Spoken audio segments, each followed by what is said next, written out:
Ремонтируем лопату индукционным нагревателем. Нагреваем паяльник со вставленным болтом. Ничего лучше придумать не смог. И впаиваем скрепки. Это как бампера ремонтируют на машинах. Только у нас вместо вот этих паяльники и индукционный нагреватель.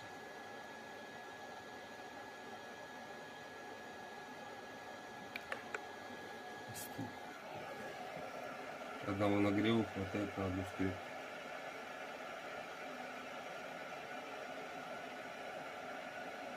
Тут же красно стало уже.